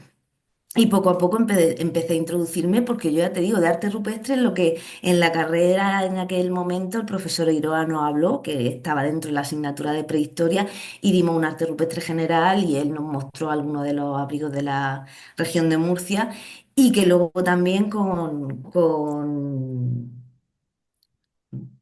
con otro profesor, García del Toro, él nos llevó a visitar los abrigos de Alpera y de Minatera también. Entonces, es el único contacto que yo había tenido, pero a raíz de entrar en Sociedad de Estudios Historiológicos fue con Pedro Lucas Salcedo, que ya había descubierto el reto rupestre, en el que yo me introduje un poco en el mundillo. Y en realidad la forma de aprendizaje que hemos tenido ha sido yendo a congresos y Ujú. aprendiendo de los especialistas de otras universidades o de otros ámbitos que estaban en contacto con el arte rupestre. Y fue así como poco a poco pues, vas aprendiendo cómo se trabaja, cómo se estudia, cómo se investiga y vamos creando nuestra línea de eso, de trabajo y de estudio. Hasta que ya después de 10 años fue cuando la comunidad autónoma necesitaba hacer un inventario y quienes tenían la mayoría de información de arte rupestre éramos nosotros, era nuestra asociación, era nuestro equipo. Entonces, Ujú. pues nada, pues Porque dirigimos. imagino que además, a ver, la metodología es más o menos parecida, ¿no? Pero claro, aquí es distinto porque es otro, o sea, son yacimientos, ¿no? O no exactamente. Sí, se trata, o sea, la figura que se les da o cuando se escribe se llaman como yacimientos de. El yacimiento es el lugar del hallazgo, el lugar donde se encuentra el bien, por decirlo de alguna manera. Entonces, sí se da como yacimientos. Pero Sí es que es verdad. distinto. Es diferente porque no tienes no es una excavación, aunque en momentos sí, cuando encuentras pinturas en las que a lo mejor están a ras del suelo del abrigo, que tiene un sedimento en el que se puede excavar y se puede ver, pero normalmente no, normalmente el estudio de documentación de esas pinturas con las tecnologías que tengan más avanzadas para poder documentarlas, registrarlas, localizarlas, ver el paisaje, el entorno, el acceso y la ruta a ella. Entonces, es un poco diferente a lo que se hace normalmente en los trabajos, en las labores de arqueología. Sí. Y bueno, imagino que muchísimos, pero no se puede hablarnos de algunos de estos hallazgos, cómo fue encontrarlos, no sé. Bueno, es que no le quiero llamar excavaciones, aunque sí, son excavaciones, no sé cómo sería el término más correcto. Pero bueno, como entiendo que habéis descubierto muchos abrigos porque la lista que vosotros disteis es mayor a la que tenía la comunidad. Pero claro, ¿cómo fueron esos hallazgos? No sé, cuéntanos algo así un poquito más, no sé, de ese momento, de ese trabajo más de campo. A ver, bueno, te comento lo del abrigo de Justo, que fue a raíz de conocer a Justo García Tudela, que nos llegó la noticia y cómo se bajó al abrigo. Ujú. Pero, por ejemplo, hay una cosa, el ojo se te hace a ver el monte. Y Sí, para eso, Pedro, por ejemplo, tiene un ojo de lince. Vamos por la carretera con el coche y empieza, allá hay pintura, allá hay pintura. Y cuando se le mete algo en la cabeza, yo al principio decía, bueno, venga, vamos a darnos la caminata, pero sí, cuando nos la dábamos es que había. En pocas ocasiones se equivocó. Y te cuento un hallazgo que fuimos a hacer una visita a unos abrigos que ya se conocían, Fuente Serrano 1 y 2 en Moratalla, y el entorno eh, había varios abrigos así en altura que llamaban mucho la atención. El soporte era muy adecuado, la orientación nos parecía buena, el acceso era complicado, no podía lo que era escalada, pero no era una escalada tipo abrigo de justo más y de vértigo, ¿no? Era sí, no algo tan complicada, ¿no? claro, y entonces pues, dijimos, ay, pues posiblemente sí tienen pinta. Y me acuerdo que fue un 21 de julio cuando estábamos en la playa y dijo Pedro, llama a Marta que vamos a ir a ver la parte de atrás de Fuente Serrano. Digo, ¿y eso? Dice, si es que tiene que haber, si es que tiene. Digo, pero muchacho, 21 de julio con estos grados, voy a llamarla a ver dónde está si no está de vacaciones. Marta dijo que sí, dijimos, bueno, venga, nos damos el madrugón y antes de que apriete el sol, pues aprovechamos y subimos. A ver qué encontramos. A ver qué encontramos. Pues efectivamente. Buscamos, había 4 abrigos localizados, vimos en dos, había uno habían en 2 plantas y en uno de los abrigos sí que localizamos tanto arte levantino como arte esquemático dentro de los abrigos. Oh, El qué pintor guay. Y rojo y el... cuando tiene que ser súper mágico, llega ya al abrigo y al final es una cosa, como hablábamos con Carmen, ¿no? Que lleva ahí miles de años que nadie lo ha visto y de repente llegas tú y te lo encuentras. Tiene que ser una sensación súper chula, ¿no? Y súper Sí, mágica al final. sí, de hecho es algo que te pone los pelos de punta. Y en ese momento, mira, lo que tienen al hacer estas prospecciones y llegar a abrigos es que es algo que son caminatas por el monte, algunas son muy duras Claro. los accesos, algunas de verte de no sé por dónde voy a bajar, por dónde he subido. Y entonces llegas con ese subidón, ese calor a mirar una pared y de hecho te tienes que sentar para decir, no, no puedo ver ahora porque ahora mismo no veo. Estoy No veo con... reventada. Claro, tengo que pararme y entonces cuando te pones a mirar y encuentras pigmentos, es como, no sé, como una liberación o un decir, Dios mío, mira, aquí están, sí, sí, por aquí estuvieron. O sea, Como una catarsis. claro, claro, es ver algo que nuestros antepasados habían dejado ahí para, a lo mejor los más cercanos a ellos, no creo que se imaginaran que tantos miles de años después también nos sirviera a nosotros para entenderlo o intentar entenderlo. Pero sí que es un momento muy, muy bonito. Como Carmen contaba en su entrevista, cuando hace algún descubrimiento en alguna excavación, que te acerca un poco más a de dónde venimos, a esos antepasados que vivieron donde estamos nosotros y bueno, y que por los que estamos nosotros aquí, precisamente, que no se nos puede olvidar. Claro, es que se nos olvida mucho, pero al final nosotros estamos aquí, pero tanto, por ejemplo, en el caso, yo qué sé, del medieval, Roma, tal, debajo nuestra han habido otras civilizaciones y aún más abajo también y más los prehistóricos, quiero decir, los primeros pobladores y no sé, muchísimo tiempo, no nos paramos a pensarlo, pero es bastante locura. Si dices, buah, es que nos creemos súper importantes, pero en verdad es como, madre mía, si cuántas miles de personas, millones han habido antes que nosotros ya han pasado por aquí y todavía dejan su impronta, que es lo realmente fascinante, ¿no? Que todavía siguen esas pinturas ahí. Como tú dices, Sí, quizás no lo hacían para que los viésemos tan adelante, pero Si alguno se diese cuenta ahora, el rollo reviviese, sería como, madre mía, ¿quién me va a decir a mí que esto sigue aquí después de tanto tiempo? Pues sí, sí, eso desde luego hay que crear esa conciencia porque hay que generar un vínculo con nuestro patrimonio, es muy importante porque la pérdida de la memoria es lo peor, o sea, el reflejo que traemos de atrás es lo que nos permite seguir adelante y continuar. Y si podemos evitar ese olvido, pues podremos seguir avanzando. Desde luego que si el olvido se implanta, vamos a tener un serio problema. Pero sobre todo lo que nos toca a los profesionales es ser conscientes, salir de nuestra jaulita y hacer partícipe a la gente. A la gente, a Claro. todos, que participéis, que ayudéis, que los protejamos entre todos y que se conozca y se dé a conocer.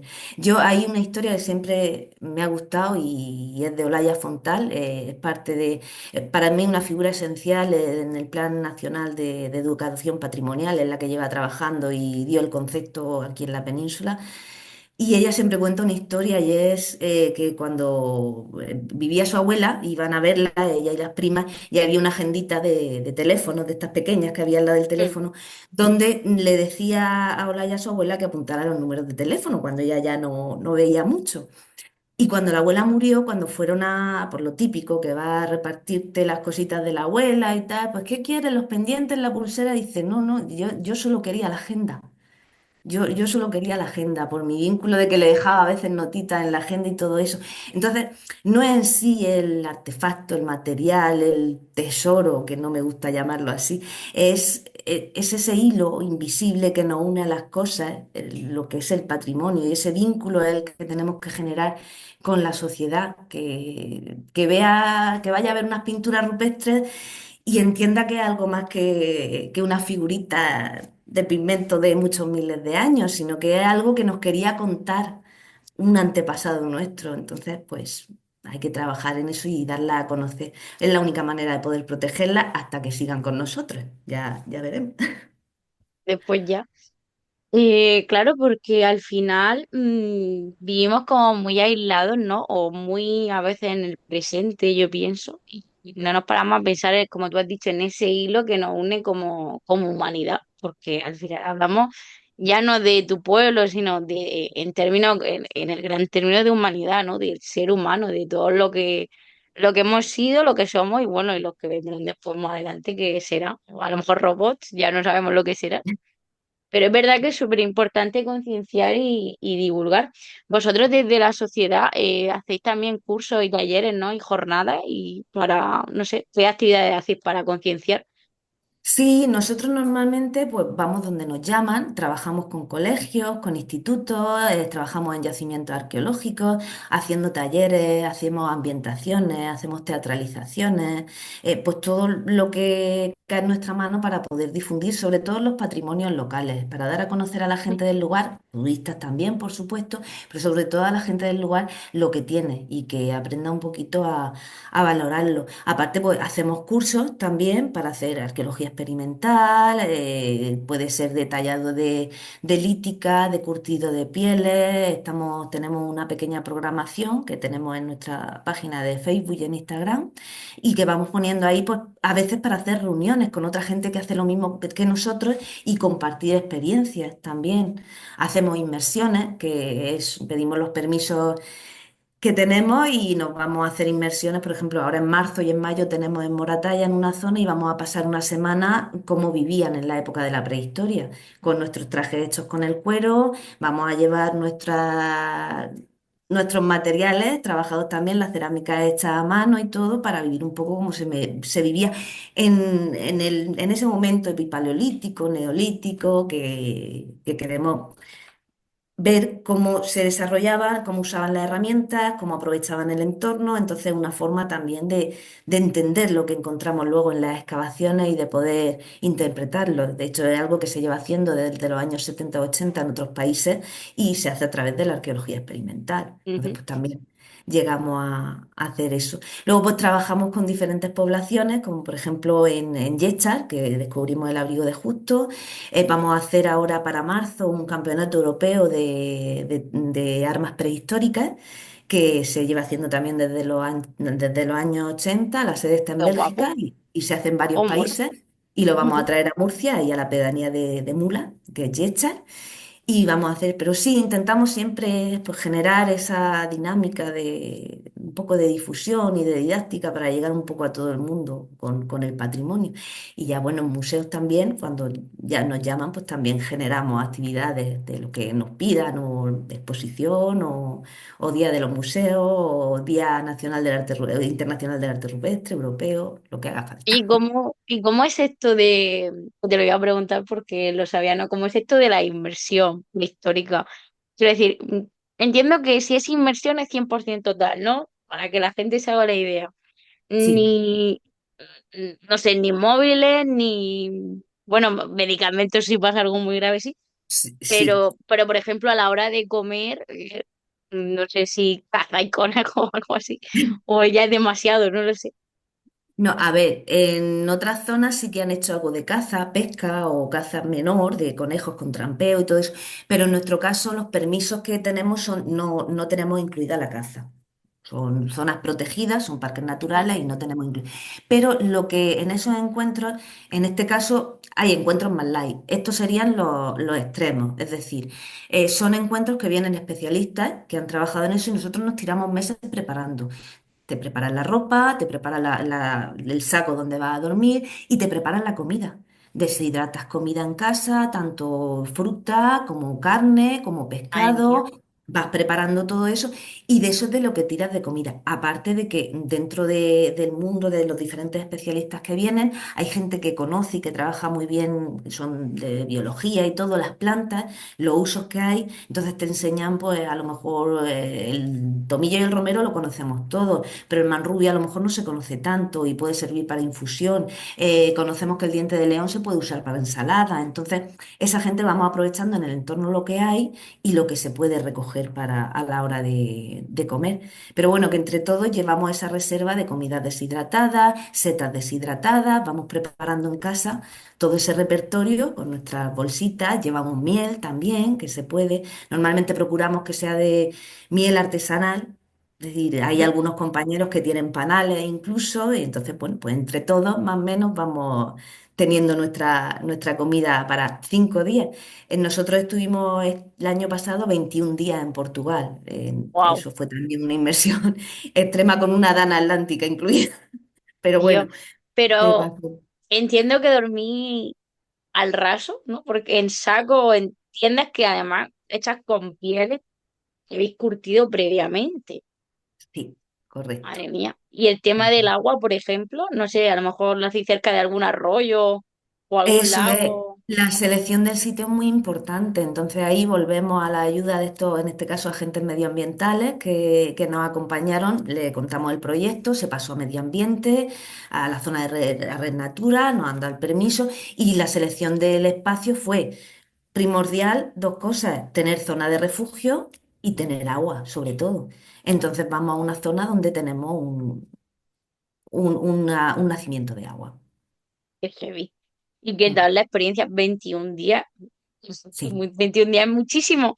Yo estaba pensando que una semana me parecía un montón, pero 21 días, madre mía. sí. Porque además no tenéis nada, ¿no? Nada de, o sea, ningún tipo de herramienta, quiero decir, el fuego lo hacéis vosotros con, con piedra o tenéis, Todo. tampoco tenéis mecheros ni nada de eso, ¿no? No, Es no, total. se hace el fuego por percusión o por fricción. Entonces con siles se utiliza y entonces pues Madre hacemos, mía. preparamos la yesca que previamente se ha recogido y se mantiene que no se quede húmeda. Hacemos el fuego con nosotros mismos. Estábamos cerca del río Creza en Portugal, entonces teníamos un afluente, un pequeño surgimiento de agua que es donde cogíamos el agua. Pero por lo demás lo que llevábamos. Siles, había arcilla y hicimos cerámica allí mismo con la arcilla que recogimos y en Chulo. el fuego que hicimos pues la cocimos y nos servía para cocinar y eso era recoger madera, ir a por agua, ir a haciendo arreglos de cuero. Teníamos una especialista en tratamiento de cuero de oveja, otro en cerámica, otro con la talla de hueso, entonces pues fuimos aprendiendo, vas aprendiendo de unos a otros. Te hablan de en qué se basan las recreaciones o lo que estamos trabajando, que son normalmente materiales de diferentes yacimientos de los países que vinieron porque venían de Alemania, de Dinamarca, del mismo Portugal, de España también estábamos tres, o sea que más o menos allí pues todos iban aportando su granito de arena. Claro, porque para el tema de la talla y del curtido de pieles, eso lo lleváis ya, en plan, lleváis los materiales, por decirlo así. O también lo encontráis, bueno, las pieles no, porque no tenéis permiso de caza, pero no Ujú. sé si por piedra a lo mejor de allí o algún hueso de algún animal muerto que, A ver, ¿sabes? normalmente las piedras como el Siles no las llevamos porque no solemos Claro, coincidir con lugares, menos cuando hemos hecho inmersiones en Alemania, en la zona de Hamburgo, que allí el sílex es como una piedra más del lugar, del entorno, está por todos lados. Entonces allí sí, están las playas llenas de siles y puedes trabajar. Pero en nuestra zona no, entonces sí, normalmente nos llevamos lo que son ya los núcleos preparados para poder sacar las láminas y hacer cuchillitos y todo eso, ya nos llevamos cuchillos hechos. Y en el caso de curtir pieles, lo que hacemos es aprovechar, si el primer día se lleva algo fresco para gastar entre el primer y el segundo día, pues si son pescados o si es conejo, pues aprovechamos esas mismas pielecillas y son las que vamos a curtir allí después de claro, comérnoslo. porque Al bicho. lo lleváis y lo, bueno, para cocinarlo obviamente los despellejáis y lo hacéis en el fuego, en plan como antes, madre mía, qué locura. Yo no podría porque, madre mía. Vaya, espero que nadie tenga ninguna alergia ni nada de eso. Hoy día que somos un poco más, No, normalmente, vamos a ver, una cosa sí te digo, como has dicho antes, está permitida la medicación y las claro. gafas. Están A la permitidas gafa es esas muy dos cosas. importante, sí. Eso se permite porque si no, no sería muy complicado. ¿Y qué tal dormir ahí? Bueno, has dicho que tuvisteis la gana, o sea que os llovió también, Sí, interpreto. nos llovió Buah, torrencialmente, pero qué las frío. pieles estaban enceradas con cera Mm. de abeja y entonces la enceramos para que esas aguas resbalasen y la zona de las pequeñas cabañitas que teníamos pues no calara el agua, entonces dormimos en seco. Eso es lo bueno. Oye, esto es una pregunta que me está surgiendo ahora, a lo mejor un poco estúpida, pero hombre, la ropa interior sí, ¿no? O también ropa interior de piel, Ropa o no interior de ropa piel. interior. Ropa interior, yo no sé llevar ropa interior. Yo sí me llevo unos pantaloncitos hechos de cuero también. Claro, algo para llevarla ahí abajo, Claro, para... claro, sí, llevamos como una especie de pantalones quien quiere, pero normalmente no se lleva ropa interior, no tenían. Tú con el mismo cuero te puedes hacer todo tipo de Madre mía, ropa. Ujú. qué aventura. Y Sí. los calcetines tampoco existían. ¡Por qué frío los pies! Bueno, tú sabes la piel de conejo, el pelito por dentro para dormir, todos teníamos mocasines para dormir. Tú te haces tu mocasín con piel de conejo y duermes muy caliente. Por lo menos un poco de frío pasaste y entonces, ¿no? Quiero decir, la Mm, experiencia está muy chula, pero al final no deja de ser muy dura. Bien remarcar que no creo que a todo el mundo le dejen hacerlo, tenéis que estar preparados porque al final, claro, ¿no? Y de hecho hay gente que se fue, o sea, aguantó los 3 días duros y se fue. Ya al cuarto salió el sol y ya tuvimos días estupendos de bañarnos en el río y todo, y eso que era febrero. Pero hay gente que no aguantó y se fue. Son a veces experiencias duras y hay que estar tanto preparado físicamente como mentalmente a lo que... mentalmente, eso te iba a decir. Mm, Porque al final es una experiencia muy intensa y súper inmersiva.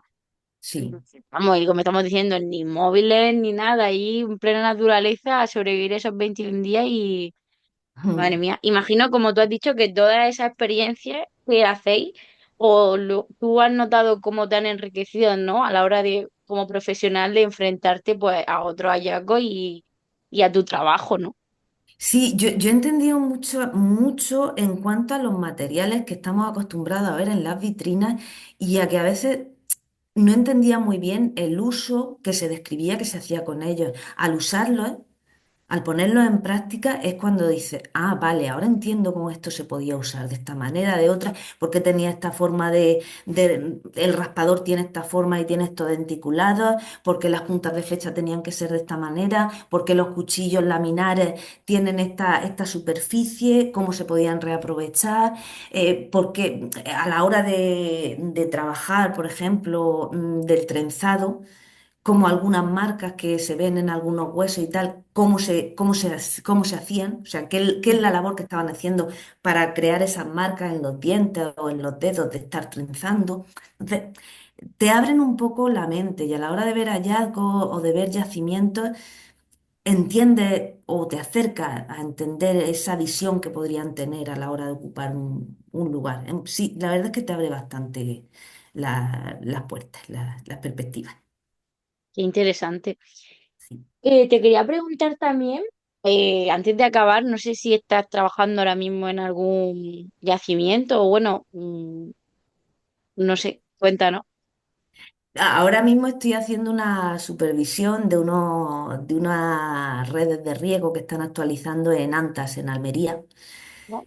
Y estamos con eso, ahora mismo con esas supervisiones. Mientras pues estamos preparando pues todas las actividades que te comentaba de talleres, del campeonato europeo y esperando algunos trabajos. Y esto es un no parar, porque estás haciendo una cosa mientras que estás preparando proyectos para otras. O sea que, Claro, pero ahora mismo sí, ahora porque tú también eres autónomo, sí, como señora, casi sí, todos los arqueólogos, que es un poco a la sí. conclusión que llegamos el otro día, ¿no? Que prácticamente eso, soy todo, bueno, menos los que están en museo o en alguna institución, soy autónomo y al final imagino que es conforme va llegando el trabajo, ¿no? También al Claro, ser principio de año. Mm. claro, y conforme te lo vas buscando, porque sí que es verdad que muchas veces pues te llaman para hacer sobre todo lo que es de obra civil, obra de gestión y tal, pero también buscamos presentar proyectos para mover cosas, bien a la comunidad, bien a algunos museos, a la universidad, donde se pueda acudir presentando proyectos, pues también es una forma de abrir otra puerta al trabajo. Ya Ujú. sabes que los autónomos no podemos parar. Está complicada la cosa. Sí. Em, yo entiendo que, bueno, por lo que has comentado, las pinturas rupestres, el arte rupestre está muy bien en la región de Murcia, bueno, muy bien, o por lo menos bastante bien, pero no sé si esta época, en comparación a lo que podría ser a lo mejor la romana o la medieval, eso es algún tipo de discriminación. Quiero decir, es vistoso, pero no es tan vistoso. Entonces, no sé si es más difícil encontrar a lo mejor trabajo, por ejemplo, en un hallazgo prehistórico en comparación a otro tipo de época. O a lo mejor no Hombre, interesa tampoco. Claro, es que aquí al final la mayoría está en la naturaleza, ¿no? No es como lo otro, que a lo mejor si está en la ciudad, lo que estás diciendo no es arqueología de supervisión. Mm, no sé si hay algún tipo de discriminación, es más difícil, es parecido. a ver, es diferente, sobre todo porque es algo muy concreto. Dentro Claro. de la arqueología es una especialidad en sí. En la región de Murcia no tenemos esa especialidad dentro de la universidad, o sea, no hay nadie que se dedique a o que tenga investigación de arte rupestre en sí en Ujú, concreto. Entonces es complicado que salga trabajo de arte rupestre en sí. Esto fue por las necesidades que tuvo la comunidad de presentar o de iniciar los trabajos de plan de gestión. Pero lo único que nosotros podemos optar es a la hora de los descubrimientos presentarlo a los ayuntamientos y decirle, mira, tenéis esto aquí, tenéis opción de ponerlo en valor, buscar subvenciones, buscar ayudas y algo así, porque de por sí que salga lo que tú dices, no da opción de que vayan a hacer una casa, una urbanización o abrir un camino donde haya una pintura rupestre, que es cuando normalmente se hacen los trabajos nuestros de arqueología de gestión. Entonces, pues sí, es más complicado, es algo más específico, es diferente. Y ya te digo, al no tener grupos de investigación, está el nuestro, pues es más complicado, que no hay una institución detrás, me refiero, sí. que pueda respaldar este tipo de investigaciones aquí en la región de Murcia. Ujú. Entiendo que en otras comunidades sí, ¿no? Sí, por ejemplo, en Alicante tiene una parte muy fuerte de arte rupestre en la universidad, en Valencia también. Hay como especialistas dentro de las instituciones que sí se dedican al arte rupestre, entonces tiene más presencia. Aquí en la región de Murcia esa labor la está haciendo, la verdad, la está haciendo la comunidad autónoma. Y luego los propios municipios que se han preocupado por poner valor, por poner en valor y dar a conocer el arte rupestre que tienen, como tenemos el ejemplo de Mula, tenemos el ejemplo de Cieza, de Jumilla, por ejemplo, de Lorca incluso, Ricote ahora con el abrigo del azul. Es decir, esos pequeños municipios, unos más grandes, otros más pequeños, que se han interesado por su arte rupestre, para usarlo como recurso. También es un arte, o sea, es un bien que está en zonas rurales, sobre todo. Aquí en la costa no hay. Por lo- Aquí en la costa tenemos en Cartagena, en la Ah, sí, Zoía, tenemos un abriguillo allí con una figura con pintura rupestre, incluso en no lo águilas. sabía. Sí, tenemos un abrigo, eso lo tienes en el catálogo que te comentaba. En Águilas también hay restos de pintura en un abriguillo. Pero bueno, también queda mucho por mirar, ¿eh? Claro, terreno hay. Sí. Imagino que también al estar más cerca del mar, eso también habrá influido en la conservación, ¿no? ¿O no? Podría ser, hombre, también el No tipo lo de sé. soportes que hay normalmente cerca del mar no son muy propicios a que se Claro, mantenga no la... son los mismos. No, mm, no. Pero bueno, siempre hay sorpresa y siempre hay algo que pueda pasar. Seguro que hay muchísimos más, porque madre mía, si vosotros en 10 años habéis encontrado muchísimos más de los que había ya en la lista, pero claro, es verdad que al final, como comentamos, es un trabajo que vosotros hacéis desde la asociación de forma autónoma, no No es remunerado, lo remunerada. hacéis por amor al arte precisamente porque os gusta y ser profesionales y queréis ponerlo en valor, pero claro, que salga un proyecto desde una universidad o algo que diga, venga, pues esto es muy difícil, o sea que todavía aún más notorio lo que hacéis porque vamos, es que claro. Y luego nos, imagino que cuando se descubre, y como tú dices, tienen la suerte de que hay un ayuntamiento que lo pone en valor, sí, pero imagino que habrá algunos otros que a lo mejor todavía siguen ahí perdidos, o el ayuntamiento no tiene recursos, o no le interesa. Quiero decir que es bonito, pero a lo mejor también es un poco frustrante, porque a lo mejor no siempre podéis lograr que se proteja o que se conserve como os gustaría.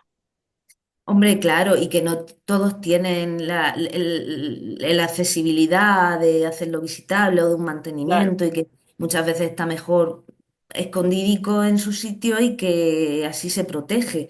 Ya lo único que se puede intervenir y sería de urgencia es cuando pues, a algunos animalillos les da por ir, por ejemplo las cabras y que pueden hacer daño a las pinturas en esos casos, pero sí, sí que hay mucho por trabajar, pero sobre todo lo que te he dicho, lo importante es documentar. Si podemos documentar y localizarlo antes de que pase algo o que desaparezcan, pues tendremos más información para poder en un futuro pues, llegar incluso a interpretar lo que nos querían decir. Pues sí. Pues Teresa, con esta reflexión, que me parece súper interesante, ¿no? Al final vemos la obra, pero seguimos sin saber realmente quién era esa gente, cómo pensaba, qué hacía, qué les llevó a hacerlo. Vamos, creo que con esa reflexión final, más de un oyente se va a quedar ahí dándole vuelta al tema. Espero que con esta entrevista también invitamos a la gente a acercarse más al arte rupestre, ver todos esos abrigos visitables tanto los que tenemos en la región de Murcia como para la gente de fuera. Bueno, que si queréis venir a la región de Murcia, maravilloso, todos sois bienvenidos. Pero bueno, Sí. como en España también hay más, pues que cada uno, pues que pueda, si le interesa, que se acerque. Y si no, como has dicho, en la web del museo era el arqueológico, Arqueológico de Murcia, sí. tenéis ahí también el catálogo, que es otra forma también de ver arte rupestre, sin tener que despeñarse por el monte. Y bueno, interesa, no sé si tú quieres añadir algo más antes de terminar. Pues creo que ella ha dicho muchas cosas y no sé qué más, solamente que gracias por eso, como decía, por darnos voz y visibilidad, por el trabajo que hacemos y que intentemos llegar a todo el mundo, en este caso con el arte rupestre, que es muy interesante, que hay muchísimo publicado y que vale la pena coger y leerlo. y conocer a la gente que ha estado trabajando con el arte rupestre, porque nosotros ya somos una cuarta generación, pero se está investigando arte rupestre desde 1910, prácticamente aquí en la región.